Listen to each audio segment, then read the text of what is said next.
ابھی تک نے علم کے پہلے کتنی رکھتے ہیں اور بعد میں کتنی رکھتے ہیں. فجر کی سنتیں کب پڑھنی چاہیے؟ سنو فجر کی سنتوں کے بارے میں.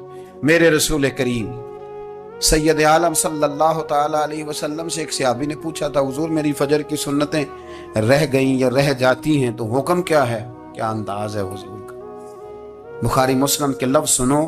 حضور سید عالم صلی اللہ علیہ وسلم فرمانے لگے، اس نے کیا پوچھا تھا؟ حضور جواب کیا دیتے؟ فرمایا فجر کی سنتیں کبھی نہ چھوڑنا. فجر کی پہلی 2 سنتیں کبھی نہ چھوڑنا. یا رسول اللہ صلی اللہ تعالی علیہ وسلم میری رہ گئی ہیں، رہ جاتی ہیں. فرمایا فجر کی 2 سنتیں نہ چھوڑنا. فرمایا فجر کی پہلی 2 سنتیں مجھے دنیا اور دنیا کے اندر جو کچھ ہے وہ سب سے زیادہ پیاری ہے.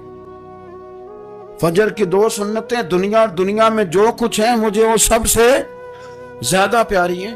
اس لیے فجر کی سنتیں نہ چھوڑنا. اپنا ذوق، اپنی طبیعت، ہم نے نا ذوق غلط بنا لیا. اگر 20 بندے کہہ بھی دیں گے تو نے بڑی شاندار تلاوت کیا تو کیا اس سے بنے گا؟ 100 بندہ کہہ بھی دے تیری کیا بات ہے، کیا بات ہے نعت خاں کی، کیا بات ہے علامہ صاحب کی، پیر صاحب کی، پیر مہر علی شاہ صاحب رحمت اللہ علیہ. آپ تشریف فرما تھے تو آپ کے ایک ہی بیٹے بابو جی جن کو کہا جاتا ہے، جس دن صاحبزادے پیدا ہوئے تو خادم نہ وہاں سے نکلا. ان لوگوں کے شوق اور طرح کے تھے نا، تو ان کی توجہ بھی اپنے شوق کی طرف رہتی. تو خادم نکلا اندر سے، پیر صاحب مبارک ہو، پیر صاحب مبارک ہو، پیر صاحب مبارک ہو، پیر صاحب مبارک ہو. شور کر رہے تو پیر صاحب کو وجد ہو گیا. اللہ اکبر، اللہ اکبر، اللہ. کیا ہوا؟ کس بات کی مبارک دے رہے ہو؟ اس کی حضور اللہ نے بیٹا دیا. تو آپ فرمانے لگے اچھا حضور آپ کیا ہوا؟ آپ تو پریشان ہو گئے. فرمانے لگے جب تو نے 3 دفعہ کہا نا مہر علی کو مبارک ہو تو میں سمجھا تھا شاید تجھے کسی نے بتا دیا ہے کہ مہر علی سے اللہ راضی ہوگی. میں سمجھا تھا کہ شاید تو یہ خبر لے کے آیا ہے کہ کسی نے بتایا ہے کہ مجھے آج خبر ملی ہے کہ مہر علی سے رب اچھا پتر ہوا ہے. الحمدللہ، اللہ کا شکر ہے. پر میرے لیے مبارک کا دن وہ ہوگا جب میرا رب کہے گا کہ میں مہر علی سے راضی ہوں. میرے محبوب کہیں گے کہ میں مہر علی سے. آپ بات کو سمجھیں. شوق ہی کسی اور طرف تھا، دل ہی کہیں اور لگا ہوا تھا، طبیعت ہی کہیں اور مائل تھی. کوئی وظیفہ پوچھتے تھے تو پڑھتے تھے وہ لوگ، کچھ اللہ انہیں بتائی جاتی تھی تو کرنے کا ذوق رکھتے تھے. طبیعت تھی، قائل تھے. حضرت ربیع کہتے ہیں میں بڑی دور سے سفر کر کے گیا حضرت اویس کرنی سے ملنے، بڑی دور سے. اور جب میں پہنچا تو فجر کا وقت تھا. تو حضرت اویس کرنی کو میں نے پا لیا تو وہ نماز پڑھ کے نا قرآن شریف لے کے بیٹھ گئے. فرماتے ہیں اشراق چاشت کا وقت ہوا تو نفلوں کی نیت باندھ لی. محدث ابن الجوزی نے لکھا ہے، فرماتے ہیں پھر جب زوال کا وقت ہوا تو مسجد میں جھاڑو دینے لگ گئے. زور کی نماز پڑھ کے تو عصر کی تیاری تک وہ مسجد میں بیٹھے رہے. اور میرے نبی پاک علیہ السلام نے فرمایا جو نماز کے انتظار میں بیٹھا ہو وہ نماز ہی میں ہے، وہ نماز ہی میں ہے. فرمایا میری دنیا، میری امت کی جو رہبانیت ہے نا وہ اتنی ہے کہ نماز کا انتظار کرے. اذان کے بعد نماز کا یہ راہب ہے، یہ اس وقت چھوڑ کے بیٹھے ہیں سارا کچھ. فرماتے ہیں عصر تک انہوں نے اللہ اللہ کی، پھر مغرب تک کی. عشاء کی نماز ہوئی تو نماز پڑھی تو وہ تھک گئے. اب مجھے وہ فارغ ہوں، مصلی چھوڑے تو میں ملاقات کروں نا. کہ آپ حیران نہ ہو کہ اتنی دیر بندہ کیسے اللہ اللہ کر. ہم نے کی نہیں نا، اس لیے ہم پریشان ہیں. جو عادی ہوتے ہیں وہ کر بھی لیتے ہیں. وہ یہ کام، میری بات کی سمجھ آ رہی ہے؟ جب جاتے ہو کسی دفتر میں تو 8 گھنٹے کھڑے رہ لیتے ہو نا، مجبوری ہوتی ہے تو کھڑے رہا جا سکتا ہے. پاسپورٹ کے دفتر بولیے، امیگریشن کی لائنوں میں، اور میں نے تو ایمبیسیوں میں بندے 12 گھنٹے پہلے جا کے کھڑے دیکھے. رہ لیتے ہیں کھڑے. تو اگر ان کاموں کے لیے رہا جاتا ہے تو اللہ رسول کے لیے بھی کھڑے رہا جا سکتا ہے. تو فرمانے لگے کہ جب عشاء کی نماز کے بعد آخر انسان تھے، تھک گئے، نیند کا غلبہ ہوا تو تھوڑی ایسے آنکھ بند ہوئی تو کھلی تو رونے لگے. حضرت ویسے کر دیا، رو کے کہنے لگے مالک مجھے غافل تو نہ کر، ابھی میں نے کیا بھی کچھ نہیں، دن ختم ہو گیا، کوئی نفل نہیں، کوئی اللہ اللہ نہیں، اللہ مجھے غافل نہ کر، میری مدد فرما. فرماتے ہیں جب وہ روئے تو میرے ساتھ جو شخص تھا میں نے کہا اٹھو چلیں. کہنے لگا حضور ملنا نہیں. فرمایا جو میں لینے آیا تھا وہ مجھے مل گیا ہے، جو میں ان سے سیکھنے آیا تھا وہ مجھے نصیب ہو گیا، اب اور میں نے کیا لینا، ختم ہو گئی بات، اٹھو چلیں. اللہ کے بندوں نے حضرت ربیہ بن کعب اسلمی رضی اللہ تعالیٰ عنہ فرماتے ہیں کہتے ہیں جب بنو قریظہ اور بنو نذیر یہودیوں کے ساتھ حضور علیہ السلام نے جنگ کا اعلان فرمایا تو وہ دشمن ہو گئے. ہمیں خطرہ تھا کہ وہ رات کو کہیں محبوب کو تکلیف نہ دیں، تو کچھ لوگ نا تلواریں لے کے نبی پاک کے دروازے پہ پہرے داری کرتے تھے. گن مین رکھنا حرام نہیں، اگر کسی کو واقعی خطرہ ہو تو اس کے لیے سنت بھی ہے. حضرت علی المرتضیٰ تلوار لے کے حضور کے گھر کا پہرا دیتے تھے. حضرت ربیعہ بن کعب اسلمی رضی اللہ تعالیٰ عنہ فرماتے ہیں کہ رات میری ڈیوٹی تھی کہ میں حضور کے گھر کا پہرا دوں گا، تو فرماتے ہیں میں باہر سن رہا تھا، ساری رات ہی میرے نبی پاک نے اللہ کی تسبیح پڑھی. ساری رات، کبھی تسبیح، کبھی تحلیل، کبھی تحمید، کبھی تکبیر، ساری رات. فرماتے ہیں ساری رات حضور پڑھتے رہے اور ساری رات ہی میں سنتا رہا. مجھے اونگ آ گئی، میری آنکھ لگ گئی، حضور ابھی پڑھ رہے تھے، میں تھک کے سو گیا. اور فرماتے ہیں جب میری آنکھ دوبارہ سے کھلی تو میرے کانوں میں پھر کوئی چیز گونجی، تو میں نے کان لگایا تو میرے حبیب ابھی بھی اللہ کو یاد کر رہے. ساری رات حضور رب کی عبادت کرتے. اسی لیے تو کہا یا ایھا المزمل قم اللیل الا قلیلا، حبیب ساری رات تو نہ جاگا کر، تھوڑا آرام بھی کر لیا کر. میرے بھائی اپنا مصلی، اپنی عبادات، اپنے وظائف، اللہ اللہ جو آپ نے کسی سے سیکھی ہے اس کو کبھی کمزور نہ ہونے دیں. شجرہ شریف جو کسی بزرگ سے آپ لے لیتے ہیں تو کیا رسم ہے کوئی؟ اس پہ کچھ لکھا ہوتا ہے، وہ پڑھنے کے لیے دیا جاتا ہے. اس پہ لکھا ہوتا ہے کہ یہ اللہ اللہ آپ نے کرنی ہے.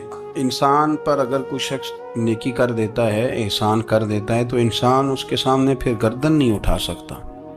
یار یہ میرے مشکل وقت کا دوست ہے، اس نے میرے ساتھ نیکی کی ہے، کبھی بھی گردن نہیں اٹھائے گا، جھکا کے رکھے گا.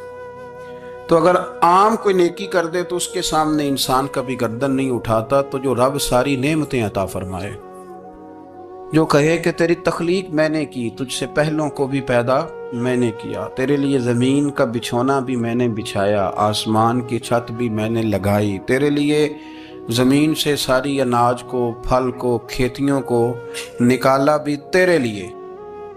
اب تو اس طرح کر کہ تو میری عبادت کر، تو میری بارگاہ میں جھک جا. بہت سارے نشے لوگوں کو لگے ہوئے ہوتے ہیں. ہر آدمی کوئی نہ کوئی نشہ کرتا ہے. کوئی دولت کا کرتا ہے، کوئی شہرت کا کرتا ہے، کوئی اپنی تعریف کا نشہ کرتا ہے. 2-4 لوگوں سے تعریف سن کے مطمئن ہو جاتا ہے. ناراض تو نہیں ہو گیا اس جملے سے؟ آپ کرتے ہیں لوگ دولت کا نشہ بھی. یہ جب نقصان ہوتا ہے تو بندے بیمار نہیں ہو جاتے؟ پیسے ڈوب جاتے ہیں تو لوگ بیمار نہیں ہو جاتے؟ تو اس کا مطلب یہ ہوتا ہے کہ نشہ ٹوٹ گیا ہے. بہک ہوئے ہیں نا تھوڑے سے تو کانپتے ہیں، تڑپتے ہیں، پریشان. نشہ ہی اسی طرح ہی کرتا ہے نا، نہیں ملتا تو پریشان ہوتا ہے. یہ سارے نشے ہیں، مختلف قسم کا نشہ. ہم مانتے نہیں اس بات کو، تسلیم نہیں کرتے، کیونکہ تسلیم کرنا بڑا مشکل کام ہے. اس کے لیے تو بڑی ساری چیزیں جو ہیں وہ دبوچ کے اور بڑی سارے رستے پھلانگ کے آنا پڑتا ہے. تو بڑا مشکل ہے ماننا، ورنہ کرتے ہیں ہم. ہمارا مزاج ہے. یہ گھومنے پھرنے کا، دنیا دیکھنے کا بھی ایک نشہ ہے. یہ بہت ساری باتیں کرنے کا بھی ایک نشہ ہے. گپ شپ کا بھی ایک نشہ ہے. 2-4 لوگوں کی جب تک پگڑیاں نہ کھول لیں، بعض لوگوں کو نیند نہیں آتی. یہ غیبت کا، چغلی کا، بددیانتی کا، یہ بھی ایک نشہ ہے. اس پر ملا رومی رحمت اللہ نے بڑا کلام لکھا ہے. وہ کہتے ہیں مانگ کے کھانے کا بھی نشہ ہے، مانگ کے کھانے کا بھی نشہ ہے. وہ کہتے ہیں کہ ایک بھیک مانگنے والی خاتون تھی، تو بادشاہ کے پاس بھیک مانگنے آئی، تو بادشاہ کو پسند آ گئی، اس نے شادی کر لی. اب اس کو عادت تھی بھیک مانگ کے کھانے کی، تو وہ کنیزوں سے کہا کرتی تھی کہ فٹافٹ نہ روٹی لے کے آیا کرو، میں 2-3 دفعہ مانگوں تو پھر لایا کرو. کیونکہ ایک نشہ ہے نا، تو میں مانگوں 2-4 دفعہ تو پھر. تو انسان بہت سارے نشے کرتا ہے، یہ مانتا نہیں. یہ موبائل، یہ فیس بک، یہ سارے نشے ہی ہیں. اپنی فوٹو لگا لینا، سارا دن اسی کو دیکھتے رہنا. اور بڑے بڑے سیانے بندے جو وزادار ہیں، بڑے وزادار لوگ ہیں، لیکن وہ بھی سنجیدگی کے قائل نہیں، اس طرح کے نشوں کا شکار ہیں. یہ سارے نشے ہیں جو ہم نے پال لیے. ہمارے صوفیاء، ہمارے بزرگ فرماتے ہیں کہ تم اس طرح کرو، اگر سارے نشوں سے بچنا چاہتے ہو تو سجدے کا نشہ شروع کرو. سجدے کا نشہ شروع کرو. یہ نا اقبال کہتے ہیں، عطار ہو، رومی ہو، رازی. آپ بات کو سمجھیں، عطار ہو، رومی ہو راضی ہو غزالی ہو کچھ ہاتھ نہیں آتا بے آہ سحر گاہی. کہتے بہت بڑا صوفی ہو جیسے فرید الدین عطار تھے، بہت بڑا تصوف کا امام ہو جیسے امام غزالی تھے، بہت بڑا تفسیر کا استاد ہو جیسے امام رازی ہو، عطار ہو رومی ہو رازی ہو غزالی ہو، پر کچھ ہاتھ نہیں آتا بے آہ سحر گاہی. اگر سویرے اٹھ کے روتا نہیں نا اللہ کی بارگاہ، اگر تہجد نہیں نہ پڑھتا تو کچھ ہاتھ نہیں آتا بے آہ سحر گاہی. پھر اس کو کوئی چیز نصیب. میری بات کی سمجھ آ رہی ہے آپ حضرات؟ جب تک آپ سویرے نہیں اٹھتے، آپ اللہ اللہ نہیں کرتے، آپ کو نوافل کا چسکا نہیں، عبادت کا مزہ نہیں، فرمایا میری عبادت کرو، یہ شوق پیدا کرو، میں نے تمہیں پیدا کیا ہے. ہم لوگوں کے نشے مختلف نشے، بڑا عجیب رنگ ہے. محفل کی صدارت کرنے والے بڑے پیر صاحب، بڑے القابات، بیچ میں سے بندہ تلاش کرنے سے بھی نہیں مل رہا، اتنے بڑے لقب ہیں اس کے. لیکن وہ سج سنور کے 2.5 گھنٹے بیٹھا رہا محفل میں، اور نماز کا وقت آیا تو اس نے مختصر سی پڑھی، وہ نکل گیا. ہلکے سے سجدے کیے. اتنا بڑا عشق رسول نعت کا، ہو کیا بات ہے. اور عشق رسول کا بہت بڑا پیغامبر، بہت بڑا مبلغ، اور بیچارہ سمجھ ہی نہیں سکا کہ اللہ کے رسول نے فرمایا تو نماز پڑھ میری آنکھیں ٹھنڈی ہو جائیں گی. تو یہ نشے کے عادی تو ہیں پر حقیقت کے قائل نہیں. یہ بس ٹھیک ہے خوابوں کی دنیا میں لوگ زندہ ہیں، پر جن کو یہ جو نشہ تھا نا عبادت کا، یہ میرے رسول پاک کی چاہت ہے، یہ میرے نبی کریم علیہ السلام کی. آپ دیکھیں نا حضور مہینوں جا کے غار حرا میں بیٹھتے. کیا وہاں تبلیغ کرتے تھے؟ کوئی کتاب لکھتے تھے؟ رسول کریم علیہ السلام مہینہ رہتے غار حرا میں. کوئی نہ مجھے دیکھے، کوئی نہ مجھے ملے. حضور یہاں کیا ہے؟ فرمایا میں اپنے رب کی عبادت کروں گا. نبی کریم علیہ السلام نے سجدوں کے ساتھ پتھروں اور پہاڑوں کو آباد کر دیا، سجدوں کے ساتھ. آپ کا سجدہ آپ کو بہت ساری چیزوں سے چھڑا لیتا ہے، یہ بہت ساری جگہوں سے جھکنے سے بچا لیتا ہے. صوفیاء اولیاء یہ کیا کرتے تھے؟ یہ سجدے کا ذوق ہی تو پیدا کرتے تھے. سجدے کا ذوق. شاہ عبد العزیز دباغ رحمت اللہ تعالی علیہ اپنے مریدوں سے فرمایا کرتے تھے کہ اگر تم پکے نمازی بن جاؤ نا، تہجد گزار ہو جاؤ، تو میرے پاس آنا جانا چھوڑ دینا. عرض کی حضور کیوں؟ فرمایا میں تمہارے اور رب رسول کے راستے میں رکاوٹ نہیں بننا چاہتا، اور میرا مقصود ہے تمہیں وہاں تک پہنچانا. جب پہنچ گئے تو پھر میری ضرورت ختم ہو گئی. ہاں کبھی وسوس آئے، شک پیدا ہو، تکلیف ہو تو آنا. بیت المقدس پر قبضہ تھا عیسائیوں کا، تو صلاح الدین بڑے پریشان تھے. بابا جی کہنے لگے پتر کیا ہوا؟ کہنے لگے حضور پتہ چلا ہے دشمن کے 2 بحری بیڑے اسلحہ لے کے آ رہے ہیں. مسلمان پہلے ہی کمزور ہیں، اور اب اگر 2 بحری بیڑے اور آ گئے تو حضور مسئلہ بن جائے گا. تو میں پریشان ہوں کہ کس طرح یہ کم مسئلے والی ہماری فوج ہے کیسے مقابلہ کرے گی. تو بابا جی کہنے لگے پتر اس طرح کرنا، آج رات تو بھی دعا کرنا اور میں بھی کروں گا. تو بھی دعا کرنا، آپ ناراض نہ ہونا. ہم تو پیروں والے ہیں، ہم تو پیروں کے نوکر غلام ہیں، ہمارا تو گزارا ہی نہیں، ہمیں تو ملتا ہے سارا کچھ وہاں سے. پر میرا سوال یہ ہے کہ تعویذ لینے جاتے ہو نفل کیوں نہیں پڑھتے؟ رات اللہ اللہ کیوں نہیں کرتے؟ یہ بھی تو ہمارے بزرگوں کا ہی طریقہ ہے، انہوں نے تو ہمیں سکھایا ہے. صلاح الدین ایوبی سے بزرگوں نے کہا کہ رات آج نا اللہ اللہ کرنا تو میں تیرے لیے دعا کروں گا، تو بھی دعا کرنا. تو بندہ جب دکھی ہوتا ہے تو سجدہ کرتا ہے تو پھر ہی تو مصلی بھیگ جاتا ہے، پھر ہی تو مزہ آتا ہے. سکھی بندہ تو کعبے جا کے نہیں روتا. دکھی تھے، تکلیف تھی، تو سر رکھا سجدے میں تو تڑپ گئے. اور وہ بابا جی کہتے ہیں میں مسجد آیا تو صلاح الدین چیخے مار کے رو رہا تھا اور کہہ رہا تھا مالک میں کوئی اپنی شان کے لیے تو نہیں نہ لڑ رہا، اللہ کو میں کوئی قبضوں کے لیے تو نہیں لڑ رہا، مالک تیرے لیے لڑ رہا ہوں، مجھے بے آبرو نہ کرنا، میری مدد فرمانا. کہتے ہیں میں آیا تھا کہ مسجد میں دعا کروں گا، پر صلاح الدین ایوبی کو روتے دیکھا تو میں لوٹ گیا. تو سویرے صلاح الدین ملے تو بڑے خوش تھے. میں نے کہا پتر کیا ہوا؟ کہنے لگے حضور وہ بحری بیڑے 2 آ رہے تھے نا اسلحہ لے کے، دونوں ڈوب گئے پانی میں.